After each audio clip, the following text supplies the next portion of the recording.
안녕하세요. 선한스탁 로로쌤입니다. 자, 2022년 1월 26일 수요일 시황방송 시작하도록 하겠습니다. 자, 먼저 미증시 확인하겠습니다. 다우지수는 이틀 연속 33,800 아래에서는 이제 저점 매수가 나오면서 양봉으로 마감했습니다. 약보합으로 마감했지만 개파락 후에 밀리고 위쪽으로도 올라가고 하면서 이제 방향성 모색을 하다가 쉬었습니다. 눈치 보기죠. FOMC를 앞두고 전형적인 눈치 보기 장세였다라고 생각하시면 됩니다. 나스닥 또한 마찬가지입니다. 2% 하락하긴 했지만 전일 이 양봉 사이에서 개파락 후에 양봉을 길게 말아 올렸죠. 그래서 이 사이에서 움직였다 정도로 보시면 될 것 같아요. 기분은 좋지는 않죠. 기분은 별로지만 그래도 그나마 다행이다라고 하려면은 전일 캔들 안쪽에서 움직였다 정도로 보시면 될 것 같아요. 그래서 FOMC를 좀 보고 있습니다. 네, 러시아랑 이제 우크라이나 경계감은 여전하고요. 이게 단기간에 해소될 것 같지는 않습니다. 전쟁만 일어나지 않을 뿐 경계감만 계속 지속된다 정도로 보시면 될 것 같아요. 이게 러시아도 독일이라는 이제 어떻게 보면은 에너지를 담보로 잡혀 있는 우군이 있기 때문에 쉽게 그 러시아에다가 가장 강한 제재를 걸거나 하기에는 쉬운 상황이 아니다라는 거 기존에도 설명드렸죠. 이 부분에 대해서 좀 궁금하다 하시는 분들은 영상을 기존에 올려드린 거 있으니까 체크하시면 됩니다. 지금 보고 계신 영상에서 이렇게 하단에 로로쌤 TV 클릭하시고 그리고 요 검색에서 이제 러시아만 치세요. 러시아 이렇게 치시면은 여기 에너지 관련주에서 저희가 지난달에 이미 정리해드린 게 있습니다. 이 영상을 확인하시면 됩니다. 아니면 동영상 탭 들어가서 쭉 내리셔도 이 에너지 관련주에서 이 간략 정리해드린 내용이 있으니까 왜 독일이 그리고 유럽이 이제 에너지를 담보로 잡혀 있는지는 해당 영상 참고하시면 됩니다. 자, 그리고 또 이제 미국이 좀 밀린 이유에 대해서 또 보자라고 하면 FOMC에서 조기 금리 인상한다라는 거는 여러분들이 알고 계실 거고, 여기에 IMF에서 세계 경제 성장률 전망치를 하향 조정을 했습니다. 기존에는 4.9%였는데 이게 0.5%포인트 낮춰서 4.4%로 낮췄다라는 거. 이게 오미크론 때문이라고 보시면 돼요. 그래서 이제 이 부분에 대해서 좀 무리가 될 수 있다라는 거. 오미크론 때문에 경제 회복하는 게 성장하는 게 좀 둔화될 수 있다라는 거. 해서 0.5%포인트를 낮췄다라는 거 참고하시면 될 것 같습니다. 대신 올해 줄어든 대신 내년에는 3.6%였는데 이걸 0.2% 올려서 3.8%로 내년에는 오히려 추가적으로 좀 더 성장할 수 있을 거다라고 상향 조정했다라는 거. 이 정도까지만 알고 가시면 될 것 같습니다. 나머지는 그동안 계속 말씀드렸으니까요. 자, 중요한 건 우리나라 증시인데 오늘도 쉬어가는 모습이었습니다. 이 정도면 오늘은 좀 덜 밀렸으니까 이제 눈치 보기 아니겠느냐라고 볼 수 있는데 2700 흔들기 정도는 나올 수 있다라고 말씀드렸고, 만약에 이 구간 내려가더라도 말씀드린 2750 위쪽으로는 올라온다 라고 말씀드렸습니다. 레인지는 지금 수급이 좀 개선돼야 되는데 기존에 2950에서 2750 정도였다라고 하면 지금은 상단이 조금 더 막혀서 최근에 콜옵션 매도가 나왔죠. 그래서 2850 정도까지로 보시면 될 것 같아요. 현재는 이 정도 2700 한 30에서 50 요 구간을 하단으로 놓고 상단은 2850 이 구간이 열리게 되면 다시 한번 말씀을 드릴게요. 지금 현재 수급은 이렇게 바뀌어 있다라고 생각하시면 됩니다. 그래서 2700 한 초중반에서 2800 중반 정도 사이 정도로 보시면 됩니다. 그리고 현재는 하방 압력이 좀 더 강하기 때문에 위쪽 방향보다는 아래쪽에 붙어 있는 수급이 강하다. 이게 해소되고 위쪽으로 가려면 뭐가 나와야 된다? 풋옵션 매수가 나와야 된다. 그런데 오늘 보면 외국인들이 풋옵션을 30억을 더 매수했어요. 그런데 결과만 놓고 보기에는 마감 동향을 체크하시면은 기관에서 갑작스럽게 마감에 47억을 청산을 했습니다. 그러면서 이제 외국인들이 원래 한 16억 정도 이제 매도 우위였는데 이게 플러스로 잡힌 겁니다. 그래서 이제 기관이 청산하는 만큼 외국인이 플러스가 된 거다 보시면 되고, 최근에 보면 기관이 적극적으로 하방 포지션을 청산합니다. 기관은 보통 아랫방향을 좋아하고 그리고 가둬놓는 지수를 좋아하는데 최근에는 하방으로 더 내려가지 않는 포지션을 구축하고 있다. 그러면 외국인들 아래로 흔들더라도 좀 2700 이탈 정도는 가능하다고 했어요. 흔든다고 해도 이건 단기간에 그치고 다시 2700 위쪽으로 올라올 가능성이 높은데 이 부분에 대해서 기관이 일조할 가능성이 있다라고 보시면 될 것 같아요. 그리고 외국인도 이제 추가적으로 뭐 강하게 뭐 하방향을 늘리지는 않고 있습니다. 어제 일부 청산하고 오늘 다시 조금 뭐 어떻게 보면 또 다시 담게 된 모양인데 이 부분이 좀 청산이 좀 나와야 된다. 콜옵션, 이 풋옵션 매도 부분이 한 200억 정도는 나와주면 200억 정도만 나와줘도 좀 괜찮을 것 같아요. 300억 이상이면 아주 좋고요. 그래서 이 정도가 나와준다라고 하면은 이제 하방 압력에 대해서 조금은 좀 편안해질 수 있다. 그 전까지는 조금 더 밀리더라도 경계감은 남아있다 정도로 보시면 될 것 같아요. 아직 끝은 아니구나 정도로 보시면 될 것 같아요. 대신 밀려도 회복은 된다라는 거 참고하시면 될 것 같습니다. 뭐 위안은 안 되겠지만 뭐 끝없이 밑으로 내려가면서 올해 내내 하락장이 되느냐 아니면은 이제 그 추가적인 하락이 나오더라도 회복이 되느냐 이것은 매우 큰 차이가 있죠. 이 정도까지 알고 가시면 되고 코스닥 또한 마찬가지입니다. 900포인트 이후가는 뭐 이탈시킨 다음 여기서 단기적으로 만약에 한번 싹 밀면 이제 투매 과정이 나올 수 있다라고 말씀드렸는데 그렇게 해서 이제 신용 잔고를 좀 줄이는 과정을 진행한다라고 말씀드렸습니다. 그래서 최근에 증시 주변 자금 추이, 시정 잔고 부분을 보면 일부는 좀 줄어들었는데 뭐 보여드리면서 할까요? 그러면은 자 이렇게 보시면은 일부는 조금 줄어들긴 했는데 아직도 좀 많은 편이에요. 그래서 만약에 여기서 한 번 더 흔들면은 이게 확 줄어들 수 있겠죠. 그래서 이런 모습이 주가는 이제 밑으로 흘러내리면 안 좋겠지만 한 차례는 그리고 장중 동향으로 이제 아래 꼬리 달고 마감을 한다면 그 무리는 없겠죠. 종가 기준으로 보면은. 그래서 이 정도를 보시면 될 것 같습니다. 그리고 코스닥 같은 경우는 에코프로 그룹주 때문에 좀 무리가 간 것 부분이 많이 있는데 보시면은 에코프로 BM 이 한때 잠깐이나마 시가총액 1위 쪽도 올라갔던 에코프로 BM이 오늘 뭐 19%나 밀렸죠. 지난주에 이미 말씀드렸던 사항입니다.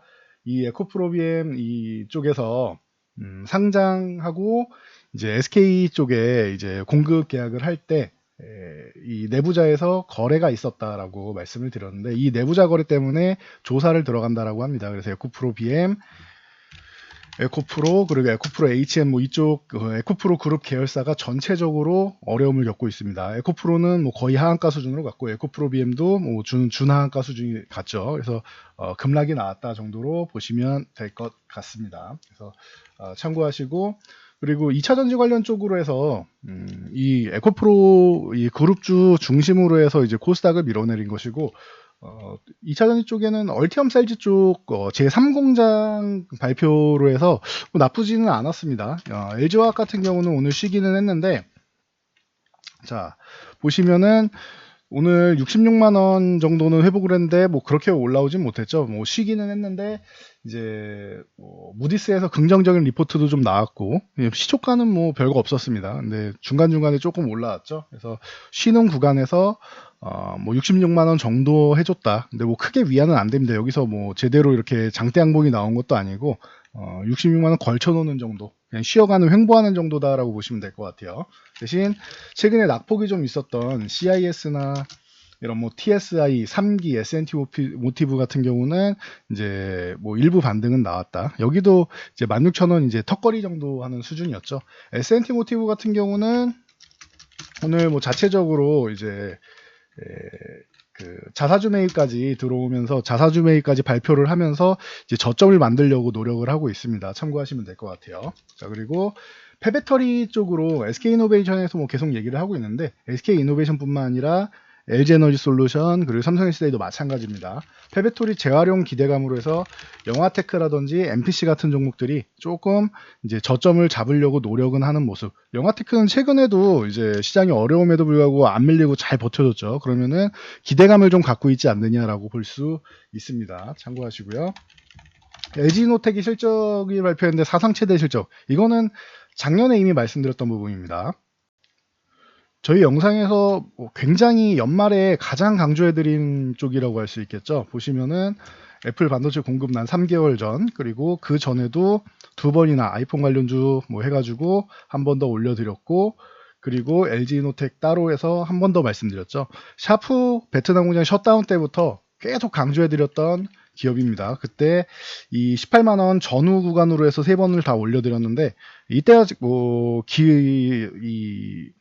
절호의 기회다라고 말씀을 드렸고, 20만원 회복될 때도 기회라고 말씀드렸습니다. 18만원 못 잡으셔도 괜찮다, 20만원 회복될 때 들어가도 된다라고 말씀드렸는데, 뭐 이미 이때 들어가신 분들 2배 상승을 보였고, 그리고 실적 좋을 거다 말씀드렸는데, 오늘 그 좀 밀려봤자 이 32만원에 36만원 요 박스권 정도 돌파 시도했지만 돌파 못한 정도고, 이 부분의 실적에 대한 부분은 내일 정도에 좀 반영이 될 수 있습니다. 그러니까 참고 정도 하시면 될 것 같아요. 그리고 LG 디스플레이 같은 경우도 흑자 전환, 이미 1분기부터 계속 흑자였기 때문에 흑자 전환을 모르시는 분은 없을 거예요. 4분기에 갑자기 대량 적자를 해서 3분기, 1분기부터 3분기 동안 나왔던 부분을 다 적자로 만들 리는 없기 때문에 2조 2천억을 돌파했죠. 그러면서 올해 삼성 OLED 패널 공급하면은 조금 더 긍정적일 수 있다. 이 업황이 좀 더 회복될 수 있다. LCD에서 점점점 이제 OLED 영역을 넓혀가면서 고부가치 사업을 진행하면서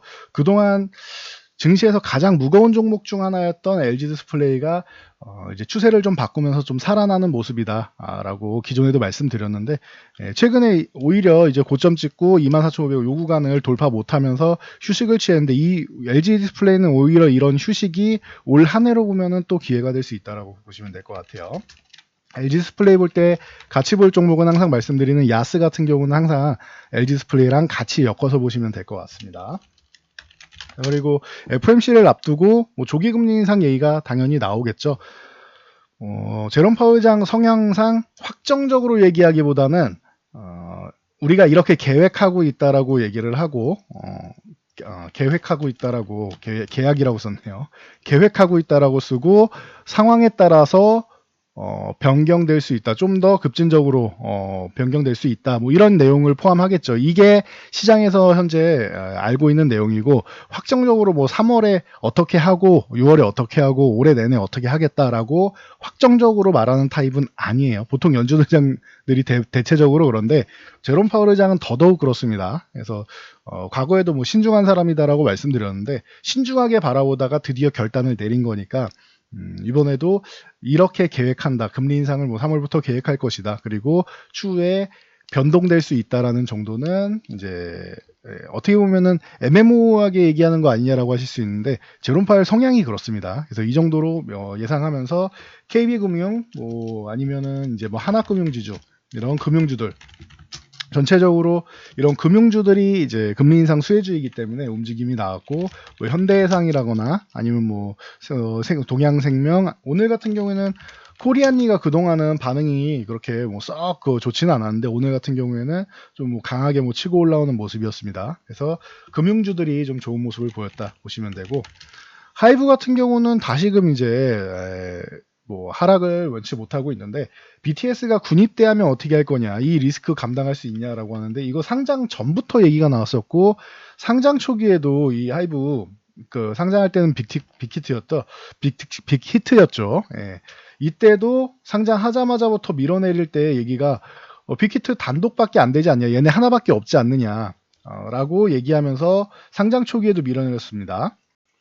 자, 그럼에도 불구하고 빅히트가 이렇게 하이브로 사명도 받고 이렇게 좋은 모습이, 아타카홀딩스를 인수하면서 이제 BTS 당연히 타격은 있지만 그 외에 다른 재원들로 해서 충분히 긍정적일 수 있다라는 부분이 강조가 됐었는데, 오늘 특히나 이제 최근에 이제 공매도 세력이나 이런 부분에 의해서 주가를 좀 밀어내리는 구간인데, 이렇게 꾸준히 내린다라고 하면은 추후에 지켜봤다가 나중에는 30만 원 아래는 얼마든지 좀 저렴한 구간이기 때문에, 추후에, 지금 당장은 아니에요. 매도세가 강할 때는 아니고 조금 기다렸다가 적당히 좋은 가격이다 생각되기 때문에 추후에 얼마든지 잡아도 되지 않을까 싶습니다. 그 타이밍이 오면 저희도 말씀을 드리도록 하겠습니다. 뭐 지금은 조금 기다릴 상황이고 굉장히 뭐 좋은 가격권까지 가요. 이게 왜 당장 아니냐면은 내려온 다음에 V자 반등하면 좋겠지만 보통은 이렇게 바닥에서 조금 기어가다가 올라오는 경우가 많습니다. 그러면은 이 구간에서 잡아도 늦지는 않아요.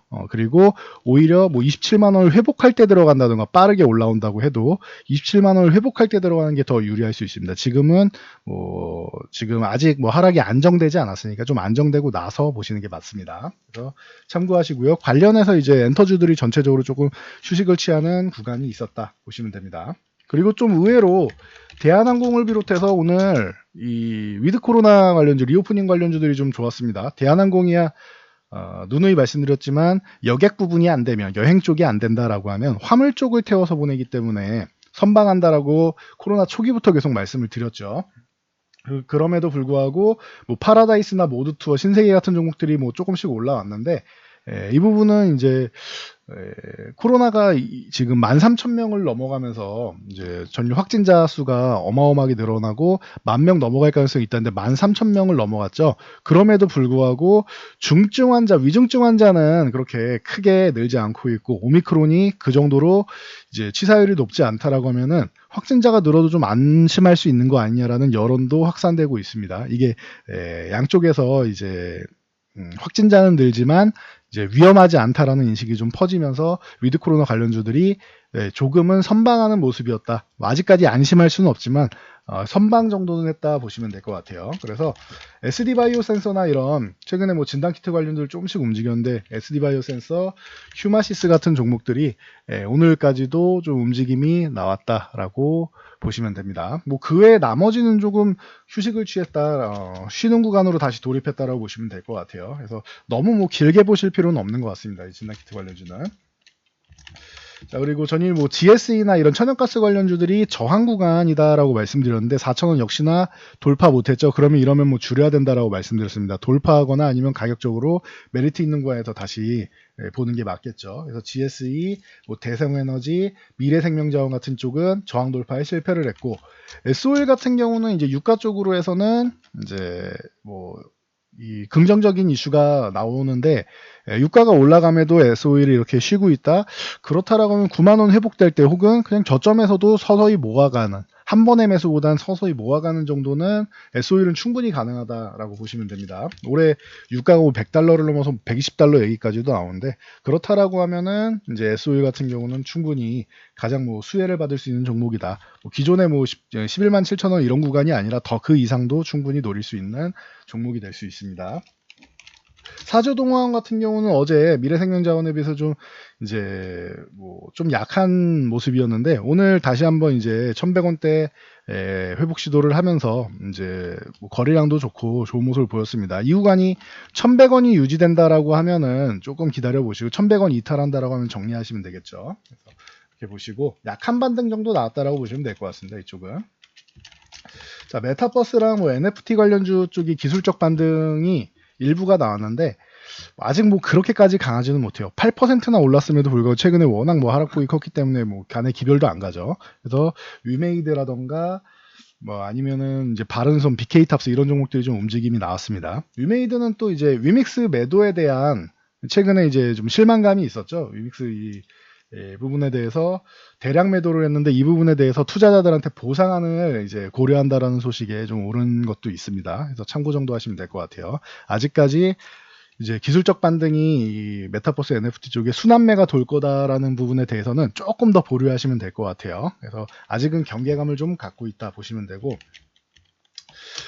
자, 이 대북 관련주들이 저점에서 이제 조금 이제 고개를 살짝 듭니다. 근데 아직까지 뭐 거래량도 약하고 한데 전체적으로 아난티 신원, 뭐 이런 푸른기술 대하TI, 뭐 동양철강 같은 종목들이 움직임이 나왔습니다. 이게 베이징 올림픽에서 이제 종전 선언을 하려고 했는데 이게 무산됐죠. 최근에 북한이 저렇게 뭐 강하게 나오니 미사일 발사하고 강하게 나오니 종전 선언을 한다는 거는 좀 앞뒤가 안 맞죠. 그래서 무산이 됐다. 그럼 이번 정권 안에 종전 선언은 어렵지 않겠느냐라고 보고 있고 시진핑하고 이제 뭐 화상회의 같은 경우도 문 대통령의 화상회의도 무산이 됐죠. 그래서 뭐 기술적 반등이라고 하기에는 뭐 거래량도 없고 뭐좀뭐 강하게 뭐 치고 올라서 장대 양봉을 맞는 것도 아니기 때문에 그냥 뭐 저점 구간에서 이제 오늘 같은 경우에는 뭐 살포시 그냥 뭐 하락을 좀 제한하는 정도만 보였다고 보시면 될 것 같아요. 그래서 아직까지 뭐 신뢰성은 높일 수 없지만 뭔가 숨은 이슈가 있다라고 하면은 아난티랑 신원 같은 종목들은 뭐 관심 종목에 넣어놓고 보시면 되고, 이 중에서 푸른 기술 같은 경우는 좀 특이한 종목인 게 이제 로봇 관련 쪽으로 해서 현대 AI 협동 로봇 심포니 50, 심포니 15에 납품을 시작했다라고 해서 상한가에 들어갔습니다. 그래서 좀 특이한 종목이다 해서 이제 로봇 쪽으로 연계가 된 거지 철도 쪽이 아니었다라고 보시면 될 것 같습니다. 오히려 로봇 같은 경우는 이제 야당에서 이제 야당 후보가 재활 로봇을 이제 지원하겠다라는 공약을 걸었죠. 그러면서 이제 큐렉소라던가 뭐 가장 대표적인 종목이죠. T로보틱스라던가 뭐 MI텍, 로보로보, 아즈넥스텍 같은 종목들이 일부 상승이 나왔고, 그리고 야당에서 또 하나 탈원전 백지화, 이 부분은 뭐 여러분들이 다 알고 계실 겁니다. 탈원전 부분에 대해서 문제를 많이 삼았기 때문에 두산중공업부터 시작해서 에너토크, 보성파워텍, 밀진파워, 뭐 서전기전 이런 원전 관련주들이 뭐 살포시 조금 움직였다라고 보시면 될 것 같습니다. 이 정도까지 보시면 되고, 그래서 기존부터 계속 말씀드린 게 정책 쪽을 보시는 게 낫다라고 말씀드렸는데, 최근 시장에서는 뭐 어느 쪽을 보나 뭐 크게 뭐 여러분들이 이제 먹거리가 뭐 좋지는 않았죠. 전체적으로 다 밀렸으니까. 그래서 봐도 반등이 나와도 정책 쪽이 나올 가능성이 높다라는 거 참고하시고요. 그리고 청담러닝이 이제 CMS 에듀를 이제 흡수합병하기 때문에 반등이 좀 나왔습니다. 하락을 좀 제한하는 모습이죠. 청담러닝 같은 경우는 최근에도 좀 잘 버텨주는 모습이었는데 32,000원을 다시 회복하는 모습입니다. 거래량이 조금 더 늘어야 되고 양봉이 좀 더 길어야 됩니다. 그러면은 양봉을 하나 더 세워준다라고 하면 32,000원을 이제 회복하는 단계고, 만약에 여기서 추가적인 상승이 안 나온다라고 하면은 살포시 조정만 받아도 32,000원 이탈하겠죠. 그래서 아직까지 신뢰도는 높지 않다. 근데 이슈는 있다라고 보시면 돼요. CMS 에듀 같은 경우도 이제 피인수 기업이죠. CNX 에듀 같은 경우도 저점에서 이제 반짝하고 고개는 들었는데 아직 뭐 21선도 회복을 못했고, 요 그 뭐 7,000원 구간 정도까지도 뭐 회복을 못했으니까 조금 기다렸다 7,000원 회복될 때 보거나 아니면 최소한 21선이라도 좀 올라타고 나서 안착하고 나서 보는 게 낫지 않을까 싶습니다. 그래서 오늘은 이 정도까지, 시장이 아직은 경계감을 갖고 있는 게 당연하다. FOMC 앞두고 있다. 하지만 이번 주 지나면은 이 부분도 해결이 되고, 설 연휴 지나면서 이제 LG에너지솔루션도 상장하고 하면은 여러 가지 측면에서 이제 불확실성이 해소되는 것들이 많이 있죠. 오히려 불확실성이 해소된다라고 하면은 여러분들이 조금은 이제 불편했던 부분이 없어지진 않겠지만 일부는 해소되면서 진행될 수 있다라고 보시면 될 것 같아요. 가장 중요한 건 뭐다? 외국인들 수급을 좀 잘 보자. 다시 말씀드리지만 지금 제일 먼저 봐야 되는 건 외국인들 풋옵션 청산하는 것. 200억 이상 나오면 좋고, 적어도 한 150억 이상 정도라도 나오면 좀 괜찮다. 아니면은 100억 언저리 정도만 나와도, 뭐 80억, 90억 정도, 100억 언저리 정도만 나와도 연속적인 수급이 들어오면은 괜찮다 정도. 그 전까지는 경계감을 조금 갖고 계시면 됩니다. 그래서 조금 더 밀려도 아직까지는 저점이 아니구나, 아직까지는 조금 더 밀릴 수 있구나라고 생각을 하시고, 그리고 이 부분이 해소가 되면은 그때부터 이제 저점 잡아가는구나라고 생각하시면 될 것 같아요. 그래서 여기까지 말씀드리고 물러가도록 하겠습니다. FOMC 결과 보면서 추후에 이제 그 시나리오들, 시황들 다시 한번 말씀드리도록 하겠습니다. 영상이 도움되셨다면 좋아요와 댓글 하나씩 남겨주시고요. 영상 잘 참고해서 모두 안전 투자하시기 바랍니다.